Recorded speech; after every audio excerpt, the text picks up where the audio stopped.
Great. Hi, everybody, and welcome to episode 60 of the Pet Behavior Chat. And I'm super excited to have one of my very, very lovely clients with me here today. And we've just actually realized that to the day that we're recording this episode, it's been exactly 3 years that we've been working together. So it was the 11th of November, 2021, when we first met. So it's been a pretty long relationship. And this story is a really kind of heart-touching story. And some of you might be able to relate to this because Elle's lovely doggie, Amelia, was actually a rescue dog, or is a rescue dog from Romania, and made the long journey over to the UK, where she was adopted by the lovely Elle. And yeah, I guess we'll obviously let you, Elle, tell the story. So welcome. Thank you so much for being with us today. Thank you for having me. I'm excited to be here and to share Amelia's story. Which I think is quite unique, but yeah, there's lots of dogs that come over from Romania to the UK, and Amelia was 5 months old when I adopted her. So she arrived, her gotcha day was the 31st of August 2021. And yep, she was 5 months old, but she was absolutely petrified. So the adoption agency have very strong rules. You have to have crates for them, etc. And when they deliver your dog, they put your dog into the crates and you carry your crates into your home, even though she was already by that point a sort of roughly medium-sized dog. It was quite challenging. But for us, the journey is a 3-day drive across multiple borders. It was still COVID times then. So I'd imagine going through those borders, being checked multiple times was really, really challenging for her, and probably fed into some of the anxiety we deal with today. But she was born to a street dog. And I think there's probably some of that trauma that gets passed through, and there's all sorts of research which I think you, Dr. Katrin, would be able to talk about. But when Amelia arrived, she was really very scared. She didn't come out of her crate really for the first 3 days, which means she didn't toilet for the first 3 days either. And we were given lots of literature to read. Some of these things are quite common because the dogs really just need that time. So she kind of stayed in her crate. If I tried to motion towards her, she'd sort of creep right to the back of the crate and would really show me very visually that she was too scared. So I kind of just kept myself, outside the crate, fed her by hand. That's when she would sort of come to me, but she didn't eat really for the first a day or two either anyway, which obviously helped with not being able to toilet.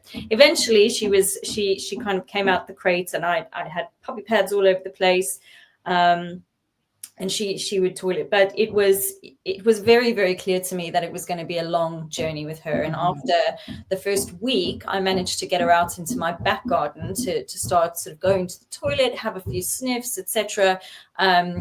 She was just so scared of everything, though. If I just dropped, a pair of a plastic pen on a fluffy carpet, that noise would create a fright for her, and she would sort of run back into her crate. So she was really very, very, very anxious from the beginning. And then that's actually sorry to interrupt you, but that's one thing I do remember about her story initially, was the level of fear, which was quite unprecedented. I think, yes, I deal with fearful and anxious dogs every day, but that level of fear, to kind of not come out of the crate for such a long period of time and then be so fearful at pretty much any sort of even slight stimulus in the environment. That was, I think, she's one of definitely the most fearful dogs that I've ever treated, I have to say. So for you as a new, dog mom, kind of expecting this precious cargo to arrive on your doorstep, and to then have this really fearful dog, how did that make you feel? Like, what were your emotions around that? Yeah, I mean, obviously we all want this perfect dog that's going to, arrive, take their time to settle in, but then be ready to get their collar on and their harness on and go for a walk. And of course, you're part of a rescue group on Facebook, and you kind of are following all the other dogs' journeys, and people are posting pictures of their first walk or whatever else. And I mean, I felt quite sad, but also I felt very protective over her. And so actually a lot of people who Amelia meets They're always I don't think I've met a person that said to me, wow, I've never encountered a dog quite like her in terms of the amount of fear and anxiety that she shows. Her body language is very clear, her facial expression is very clear. But it also does mean that most people, once they get past that bit and she sort of starts to trust them, people have often said, wow, she makes you work for it, but it's so much more special once you get there, because, you feel like you've earned the trust of this, deeply wounded little dog, or not so little dog, actually. So it was hard. It was really, really hard, but it only took me 2 weeks to kind of recognize that I was way over my head. I'd had conversations with, the rescue have their own behaviorists, but these are not Dr. Catherine behaviorists. These are not, they're not sort of people who are publishing papers on academic circuits, etc. These are people who have worked with dogs, maybe done a couple of online courses and call themselves a behaviorist, but they're not. And so I did a bit of research, and I found Charlotte Hanks from Adventure Paws, Lottie, online, and dropped her a message, and she gave me a call, and bless her, she spent 40 minutes with me in that first phone call. And I remember exactly where I was sitting at the end of my stairs, looking at Amelia in her crate, sort of talking Lottie through this history. And I think one thing that Lottie did, which was really, really helpful, was she managed my expectations from the outset. And she said to me, rescues from Romania are often quite anxious.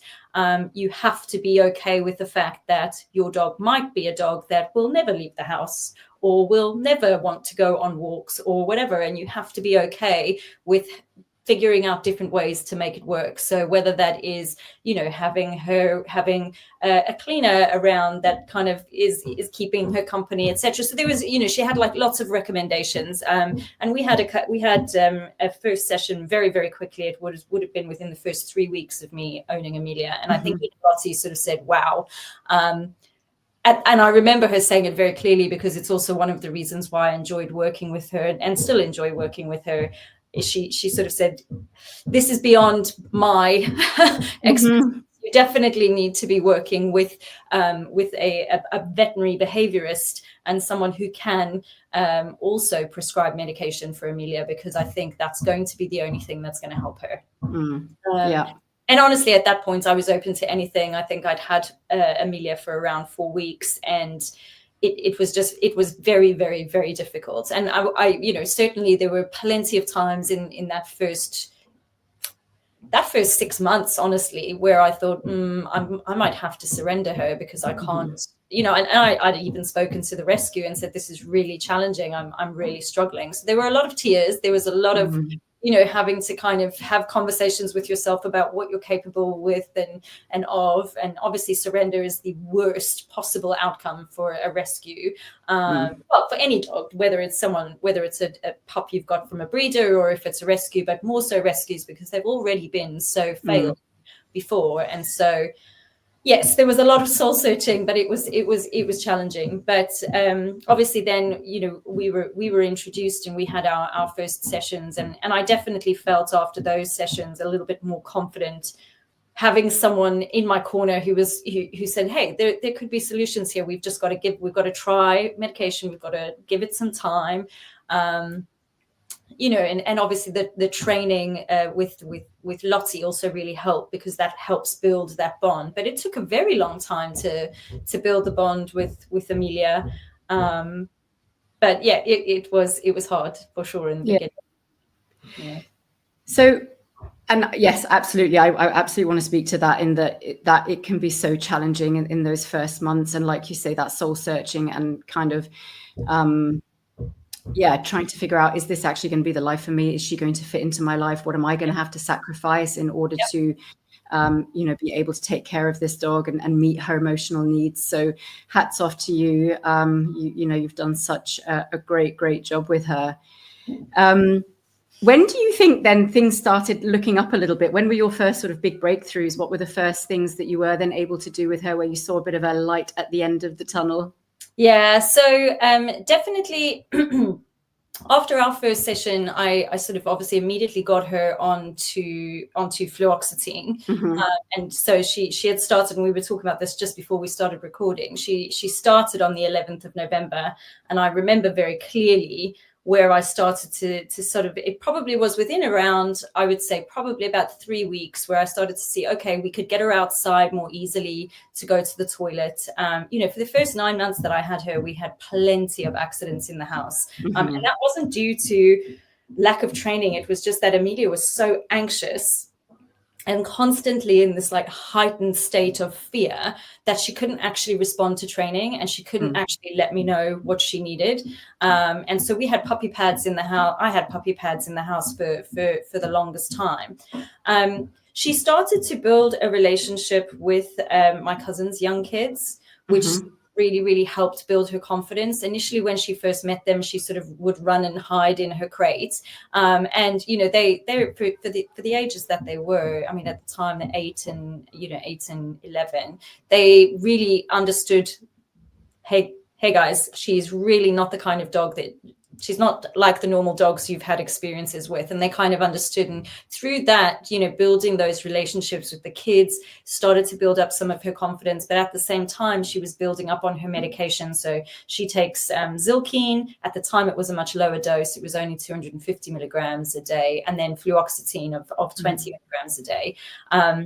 And honestly, it was sort of week 3 where I started to see that there was less sound reactivity. We could get her out to the toilet. She was able to signal to me when she needed to go to the toilet. And then really, I've got videos of me trying to get her outside in the front of the house. I think I'd also had, prior to her session with you, we'd had a mobile vet come over because I was really worried about her, and I couldn't get her in the car, couldn't even get her out the house.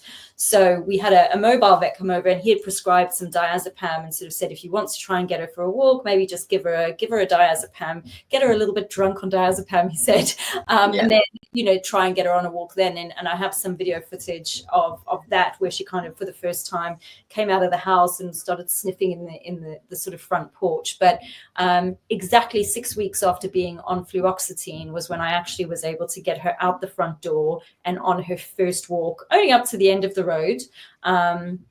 But with my cousin's twin boys, they kind of ran ahead and were encouraging her and saying, "Come on, Amelia, come on." And she's sort of, very scared. The body language, if I can try and describe, the head swooped, kind of looking from side to side, very kind of low down to the ground, almost like a scramble, because every single noise, person, bird, tweet, everything was just something that would, arouse her again. And so we made it to the end of the road, and then she kind of ran back home to safety. But that was and thereafter, very quickly after, actually, within sort of not even 12 weeks, I would say probably around mid-January, we started doing walks we then planned a drive where, and it was during one of our consultations where we planned this, where we sort of said, I'm not going to be able to get her to walk on the road. I live in London. It's busy around here. I need to be able to drive her to parks, to get her out to get some sniffs, because we talked about how important it was ensuring that any kind of experiences she was having while this medication was building up were positive, and that she, every kind of new experience needed to be as positive as possible. So even a drive in the car. So I rented, at Lottie's advice, I rented a private field to try and get her out for a walk, and but that was a sort of 30-minute drive away, so she had to get high on diazepam for that drive. So drugged her up, got her in the car, and that was her sort of her first time in the car as well.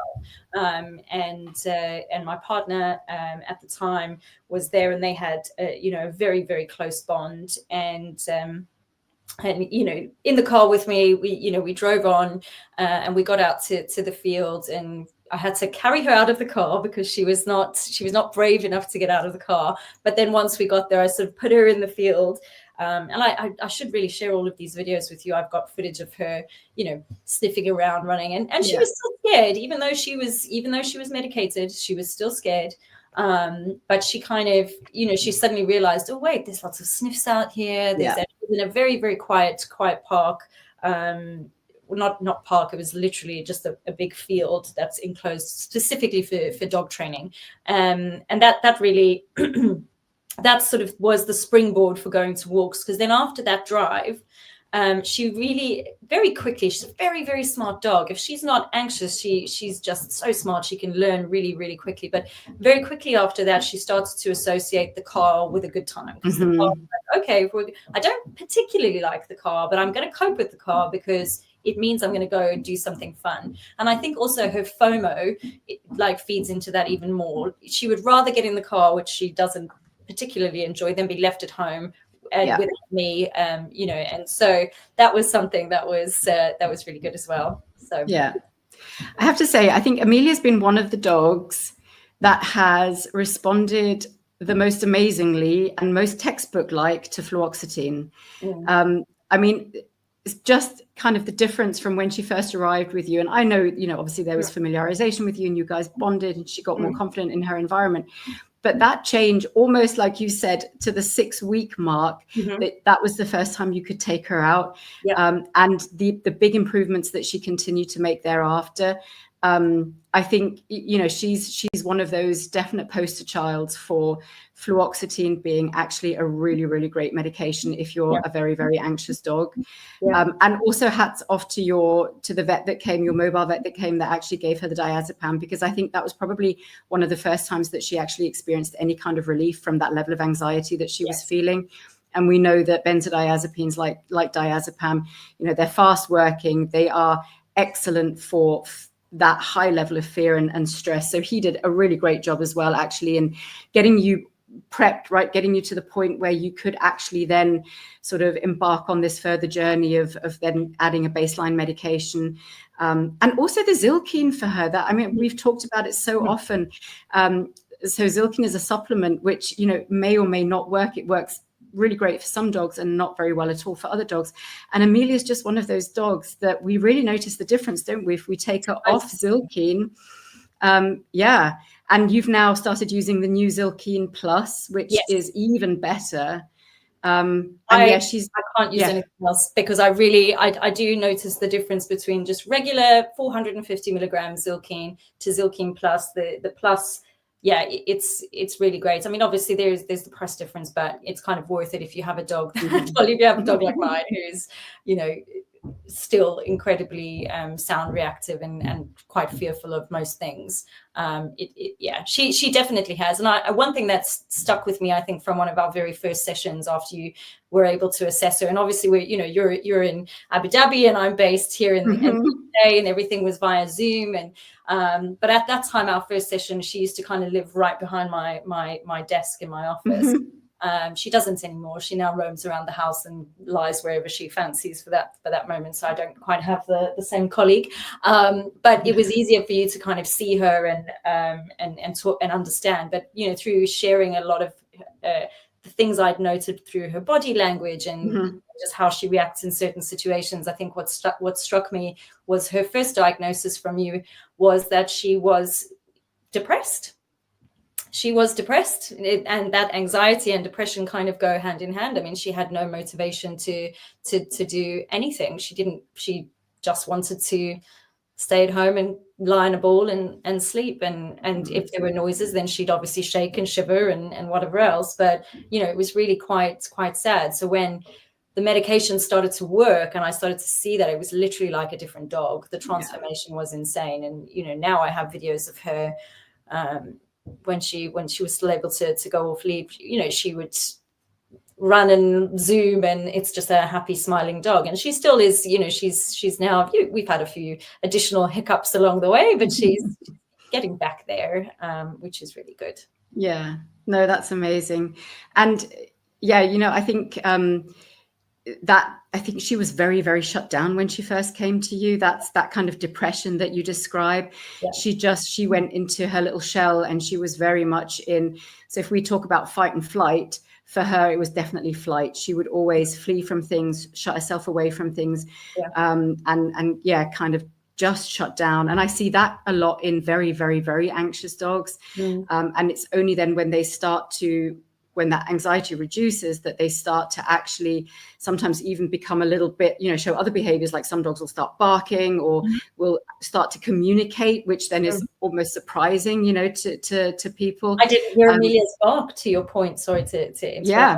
I didn't hear Amelia bark for the first probably 20 months that I had her. Oh my goodness. See, I didn't even know that. Well, I did know that she didn't bark for a long, long time, but I didn't know that it was 20 months. Wow. Yeah. Barking is and now she kind of barks like a normal dog. Honestly, if someone's walking past our front window or whatever else, it's something we obviously talked about in our last session about trying to manage. But I did not hear her bark for definitely around 20 months. Because when she did bark, I was also like, whoa, that's a real big girl bark you've got there.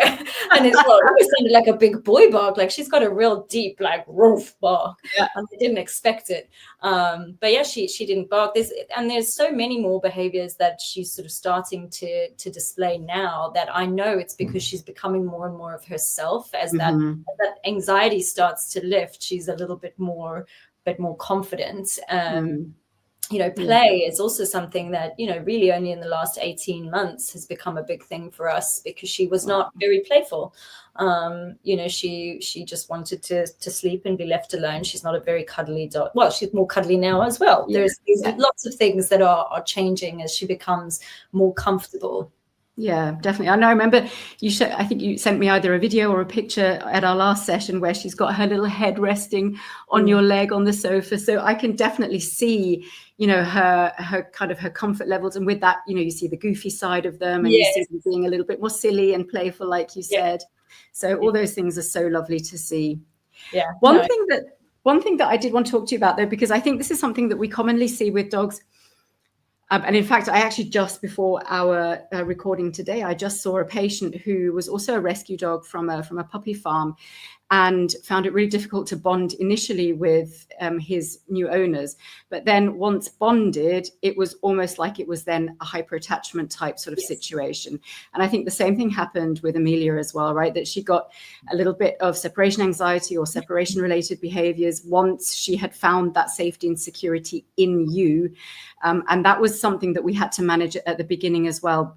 Do you want to chat us through how that sort of went? And that is honestly, once Amelia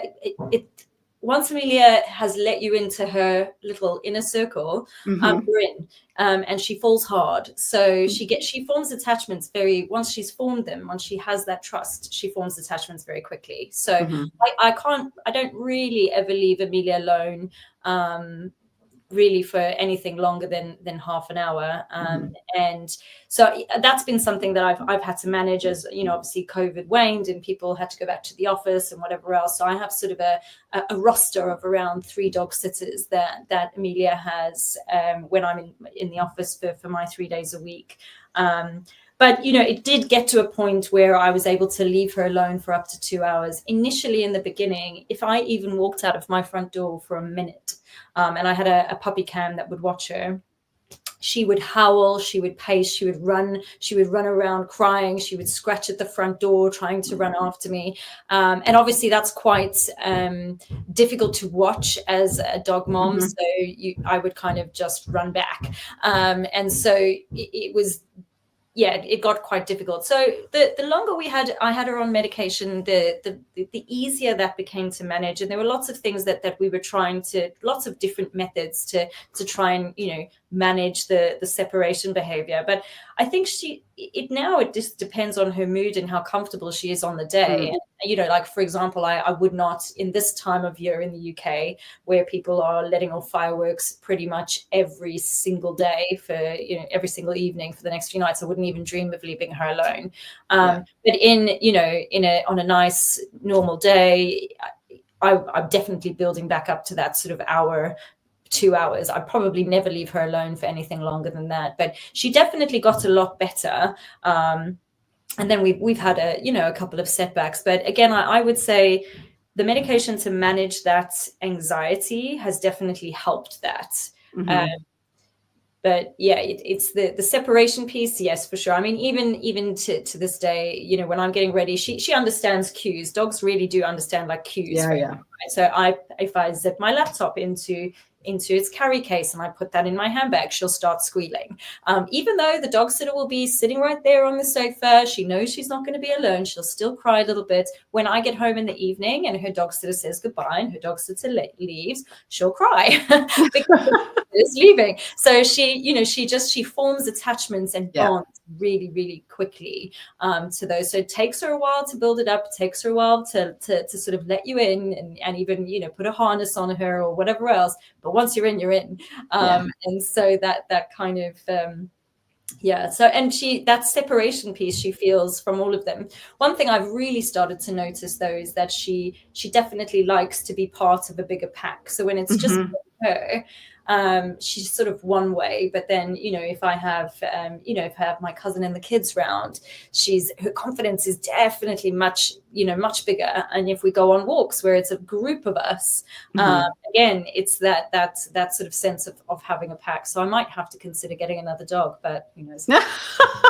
Hang on, we haven't spoken about that yet. No, I know. No, and honestly, Amelia is she takes a lot of work, a lot. There's a lot of management around everything, and it's definitely been a journey.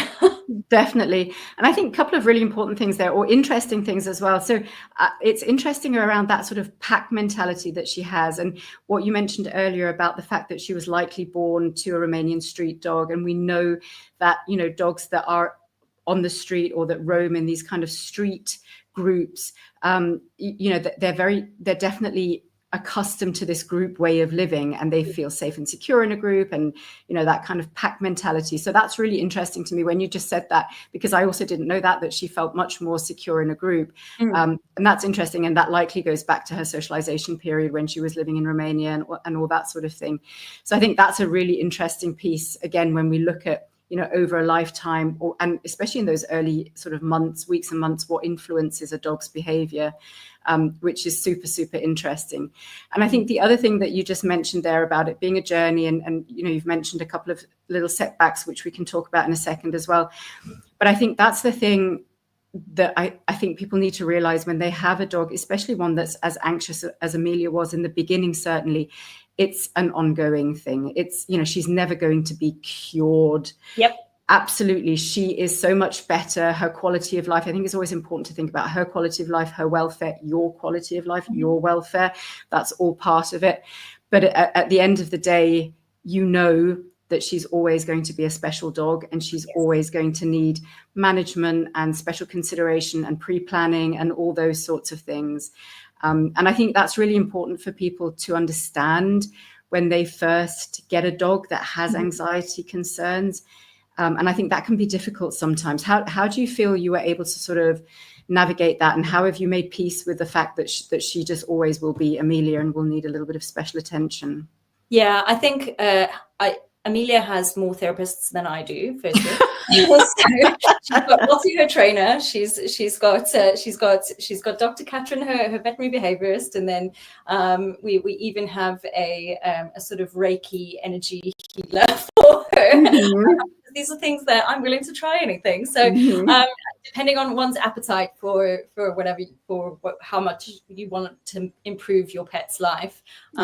And she is truly, I could not love her if I had birthed her. I couldn't love her more if I'd birthed her myself. Like, honestly, she is my baby. But obviously it took time to get to that point. And I think the thing is you have to just be very, very dedicated, because honestly, you could get a dog from a world-class breeder and they could end up having the same issues as Amelia. Absolutely. And honestly, with the number of dog trainers that I've spoken to, when Lottie was out on maternity leave, I had different trainers that I was working with, and every single one has sort of said it's not just a rescue thing, right? It's you could buy a dog that you think is going to be incredible, and they could end up being, have similar challenges, and it's just about being committed to it. And as I said, I had definitely had my moments where I was like, I'm not built for this. Like, there's somebody else that can give her a better home. But I now, with hindsight and with all the work and effort that I've put in, there's nobody that could give her a better home than I can. And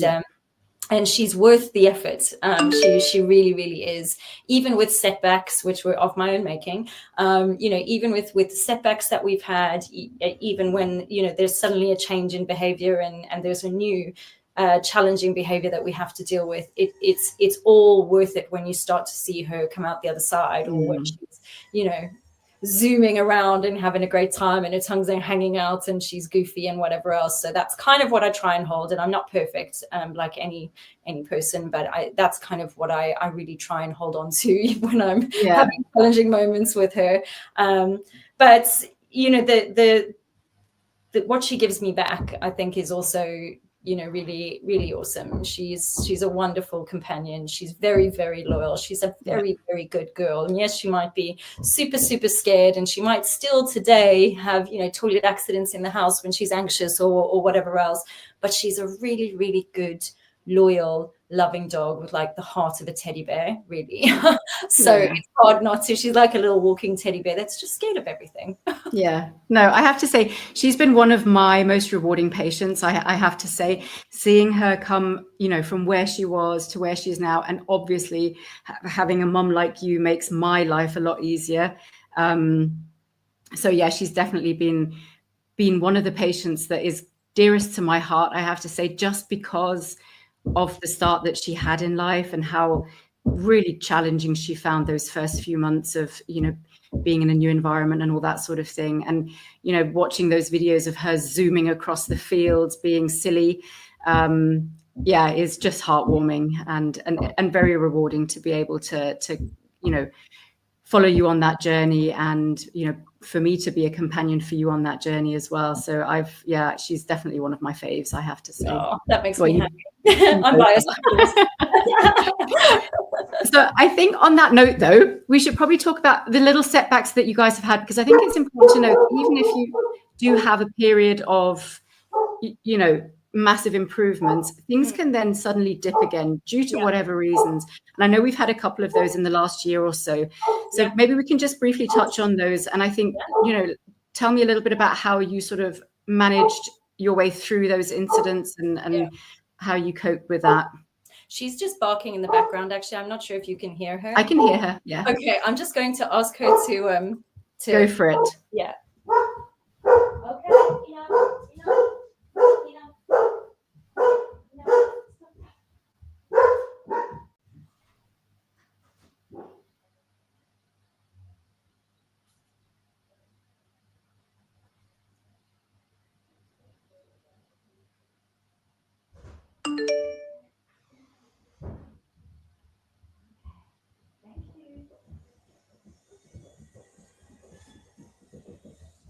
Sorry, Dr. Katrin, that was sadly a delivery. Oh, no problem at all. My breathing doorbell. I never hear the doorbell from here anyway. So funny. So yes, so going back to some of the setbacks we've had, and I think the starting point really was unfortunately last year, where we collectively had an accident, and we were out the park on a rainy day, pretty much had the park to ourselves. She was zooming, just having a good time, burning off some anxious energy she'd had. She just needed to let off some steam. And she always does this. She used to do this thing where she would run at her fastest pace, and she kind of weighs 25, nearly 26 kgs. I weigh 50 kgs, just to kind of put it into perspective. And she runs really, really fast. I haven't had her DNA tested, and I probably will do in the next few months. But she definitely has some sort of racing dog, whether it's greyhound, lurcher, Saluki, those super, super fast dogs combined with whatever else. So she's kind of stocky, but also runs, not stocky, but runs really fast. Anyway, she would always just run at me and then play chicken with me, and at the last minute she'd kind of swerve. And I used to always have a lot of confidence in that she would swerve. And that particular day, I just didn't. And I kind of thought, she's not going to move. And at the very last moment, I decided to step to the right, and she moved to the right, and we collided at her fastest pace. And I just remember I tumbled, I literally did a somersault and ended up face first in the dirt. And I heard her cry as well. And I remember kind of it must have been my Apple Watch was going off asking me if it wanted me to get an ambulance. And I kind of came to and was just in the most insane amount of pain. And kind of took me a minute, and she was also coming to and sort of sitting next to me, and I was in tears. Anyway, I'll fast forward the rest. I had to get her back on the lead, hop back to my car, which was about, a good nearly kilometer, literally on my toe, and drive myself home with a broken right leg. And what had happened, I ended up having surgery, and I now have a titanium knee. But what had happened was she had collided and hit me in a point where she broke I ended up with what is known as a vertical tibial plateau fracture. And it became depressed. So they had to give me a bone graft, put it all together, and I ended up being in hospital for a week. And that was kind of the start of, I think, a very difficult time for us, because, we'd gotten to a really good point. We were in a very good routine, and I was in hospital for 8 days. Then when I got back from hospital, I was living in the downstairs part of my house, and I had people in the house the entire time for the first sort of 4 weeks looking after me. And I'll never forget, after our first night at home alone, she kept wanting to go outside, and I had to then keep hopping. I was on crutches for 8 weeks. I couldn't put any pressure, any weight on my knee. And I remember just losing my temper just a little bit, because it had been like the third time that she'd gone, sat by the door, and I sort of was like, I can't keep doing this. And I shouted at her. And I sort of just said to her, just go. And, obviously there's probably a little bit of holding on to a bit of, look what you've done to me, even though it wasn't her fault. This was absolutely not my dog's fault. But I kind of shouted at her and just said, just go away. And then, the next day we kind of went our separate ways. She slept in the spare room, like she does a lot of nights. And then she'd normally come in for morning cuddles. She didn't come up for morning cuddles. And I remember hopping down my stairs and getting this just awful whiff. And looking around the other side of the spare bedroom, and there was just this trail of diarrhea all over the place. So she'd obviously needed to go out, then didn't ask me because I had shouted at her. And then I had to, carry a bucket of hot water while I was on crutches, try and get this to clean it. It was a very, very tough time. So we got through all of that, and she did really well. And I was then able to, I recovered. I had an excellent dog sitter who I was able to have Amelia stay with her and her 3 dogs over Christmas when I went away for 3 weeks. And so the summer was the accident, kind of recovered, went away to South Africa for 3 weeks. Amelia stayed with this dog sitter and her 3 dogs. Did really well. For the most part, she had some resource guarding issues. She resource guards affection, she resource guards food, but you've just got to kind of set boundaries and work through it. So we worked through that. Anyway, all fine. But obviously these are lots of small little changes to Amelia's routine. When I got back in January, she was doing great. And I honestly just forgot over a 3-week period to give her medication every single day like she would normally have it. And so over a 3-week period, she probably got her fluoxetine and Zilkine dose 1 day a week, which obviously, as we've discussed, effectively, I took her off her medication. And we were out in the park a week before my birthday. She was off lead as normal, but it was a very, very windy day. And I know now that atmospheric pressure can affect dogs, particularly dogs.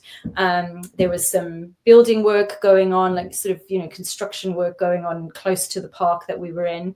And Amelia got spooked and bolted. And I lost her in a very, very big park in London for about 45 minutes, and I was absolutely distraught, and it was awful. And eventually when I did find her, she kept running away from me because I was so distraught, and I must have had like the energy of a crazy woman. She every time she saw me, she was like, nope, I'm out of here, trotting. So I found her and then lost her again, but then eventually I was on the phone with my mom in absolute tears, and my mom said, if you don't calm down and if you don't pull yourself together, she's not going to come back to you because you're just not in the right energetic state. So you need to just calm down. So I remember just kind of standing in this muddy park, standing in the middle of the woods, breathing and be like, okay, calm down. And then eventually she came 1 wandering out of the woods, tail between the legs, still very, very, very scared. And I got her back onto the lead, took her straight back to the car and came home and hugged her for the rest of the night. Because obviously that was traumatizing. And then obviously, so, we had a session after that. I very, very quickly realized it was the mistake of the medication. And the sad thing is, it wasn't an intentional thing with the medication. It really was because she was doing so well. Yeah. And you forget, yeah. And I think that what that taught me is she will absolutely need to be medicated for the rest of her life. Yeah. And we're still trying to build up to where we were prior to that incident. So yeah.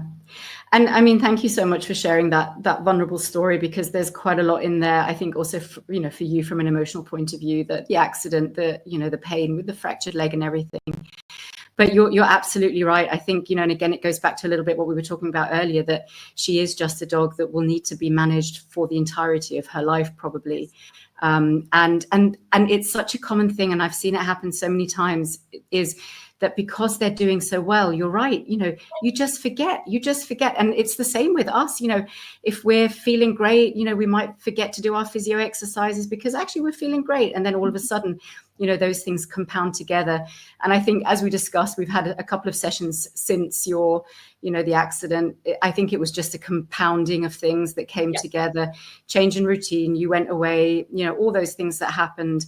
But I think we're very, very firmly back on the road, on the right path. And I think she's, we're going to absolutely get back to where you guys were, certainly before your accident.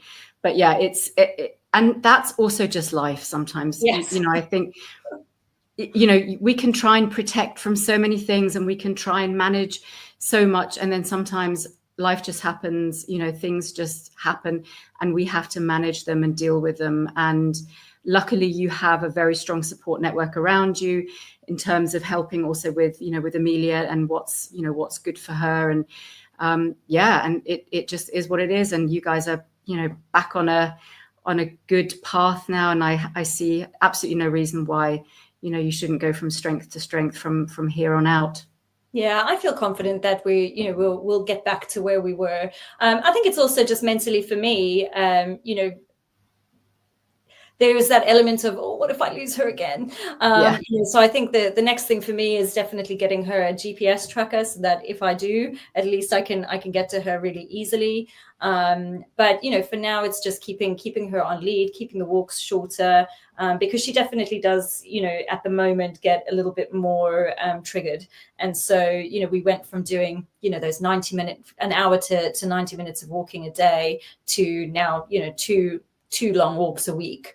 And then she'll get short walks just to kind of go and get some sniffies and stuff. But what I've found to be really good is just like playing games at home. That's been a really great way to enrich her. She doesn't necessarily need that walk every day, but she does need some enrichment. And, just playing in the garden, chasing after her with her toys, playing a little bit of tug, it's perfect for her. So it's changed. That's a complete difference to where we were this time last year. She had to go for those walks. It was really, really important to her. And it's, to your point, things change. It's never going to stay the same. The dog that you have today is not going to be the dog that you have this time next year, much like I'm not the same person I was this time last year. We're all changing and evolving. And I think that's also been the biggest lesson is just recognizing that of our pets as well. Your pet could be fantastic, taking their medication and hanging with the kids one day, but something might happen that changes that, and you have to adjust and change to make it work. So. Yeah, absolutely. And I couldn't agree more with that. I think it's so important to recognize the changes.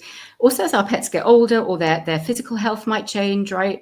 And also, we don't know what happened to her when you guys had that collision, whether there's, perhaps that, she sustained some kind of an injury that may niggle her, from time to time, even now. So and you're right, and it's important to be flexible and to notice those things and to just kind of go with the flow and to not be too harsh on yourself or your dog, and to just accept, what it is and what the relationship is in that particular moment and how that changes. And it's all very fluid. And it's such an interesting field to be working in, because there's so much obviously about the animals, but there's also so much about the relationship between the people and the animals, and the people, that come with the animals. And that's actually one of my favorite parts of doing the veterinary behavior work, is really sort of getting the complexity of that very rich sort of emotional tapestry of,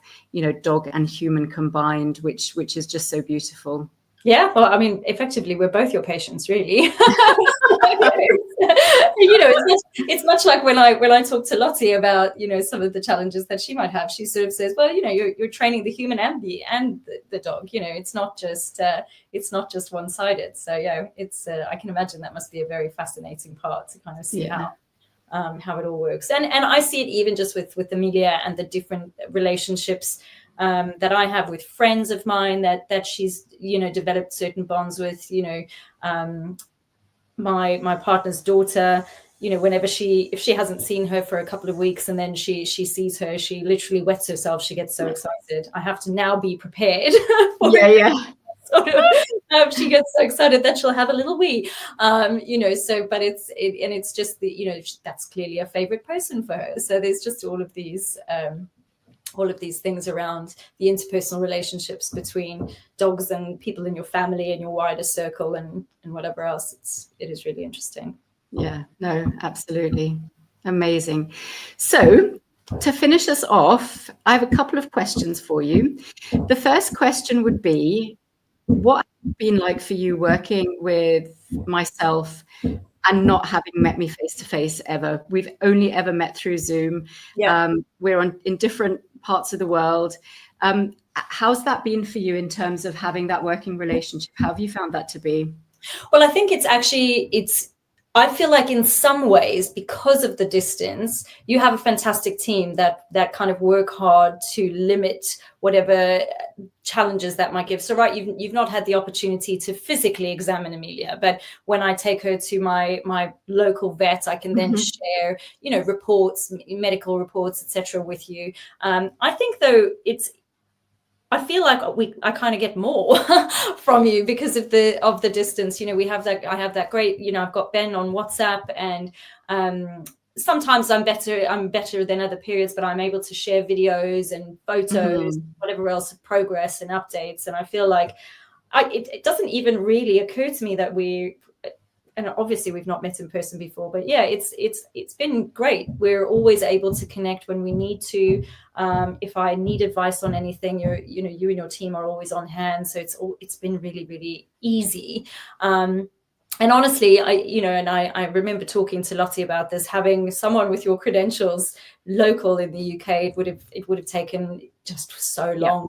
And so I think, and Amelia really needed immediate help. It was very, very clear.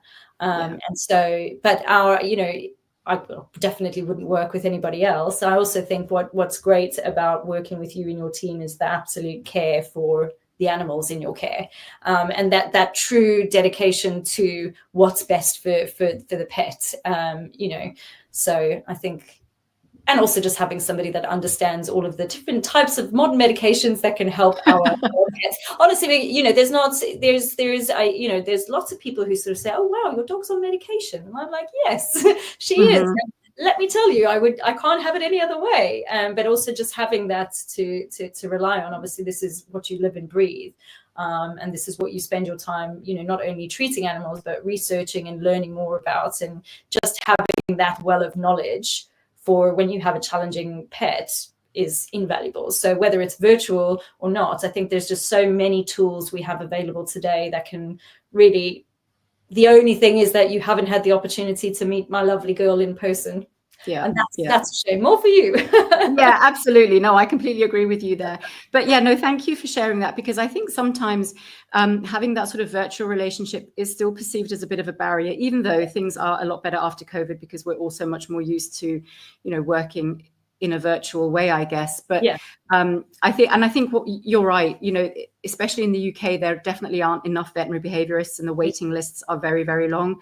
And even though I'm extremely busy here in the UAE with my caseload, I actually really enjoy supporting pets and pet owners from all around the world, because it also brings a slightly different nuance sometimes. So the pets in the UK are probably a little bit different to here in the UAE. And I've had some clients in Australia. And obviously, you know, I always work through referring vets. But yeah, I just want to, I think, to anybody listening who, you know, might be considering a virtual appointment, to just perhaps, I think that it doesn't necessarily mean that there has to be a barrier, or that it's not as personal as it would be if I, you know, saw the pet in person. So yeah, that's really great to hear your experience, for sure.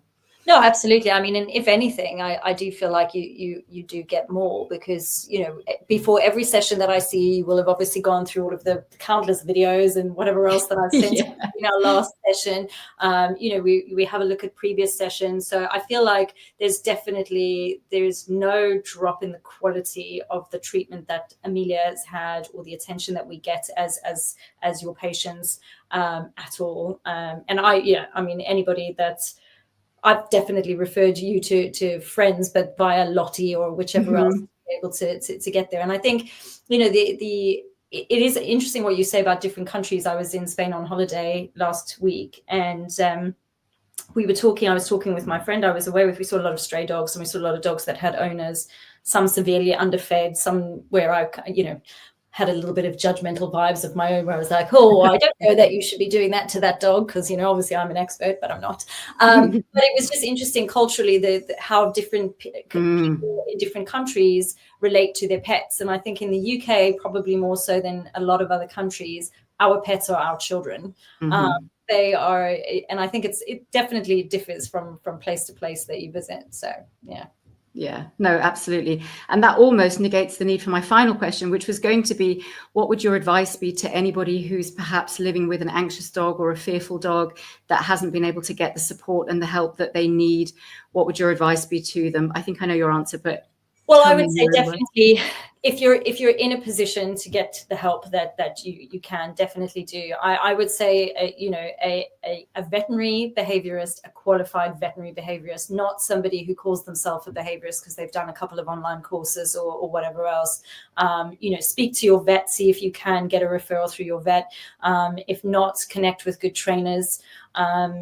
Lottie, honestly, if I had not found Lottie, I don't know where I would have been with Amelia, because I've heard horror stories of people being referred to behaviorists that are not actual behaviorists. They won't understand the medical side of what they're talking about, you know, they can't prescribe, firstly, but they're not going to understand that. So if you are in a position to, I would definitely advise, you know, see a behaviorist, see somebody like Dr. Katrin, but also, you know, do some research. I spend so much time reading about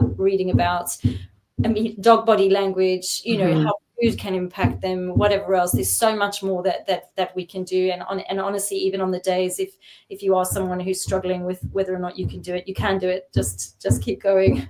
You're the best person for your pet. Yeah. And honestly, that is actually a perfect note to finish on, because I completely agree with you. And you know, what you said earlier, when you said, I know that I am the best home for Amelia, or I provide the best home for Amelia. I couldn't agree with you more. And I think that's probably the case for most people. I think, you know, everybody is certainly trying to, or is providing their pet with the best environment and the best home possible. And sometimes you just need that a little bit of support and a little bit of, you know, good science-based, educated knowledge. And absolutely, you know, Lottie's such a gem. And I'm also so pleased that you found her, because I think, you know, she definitely has the welfare of the animals at heart always. Yes. And, you know, she definitely made the right recommendations for you. But yeah, that's such a beautiful note to finish on. Even if you're having a bad day, keep going, look for help. And, you know, your pet will definitely repay you in spades for that. 100%. And happy anniversary to us. I know, happy 3-year anniversary to us. I can't believe it. What a great day to record this episode. Absolutely. Amazing. Thank you very much for having me. Oh, it's been my absolute pleasure. Thank you so much for joining us. And thank you everybody for tuning in. And we're going to see you next week for episode 61. Bye for now.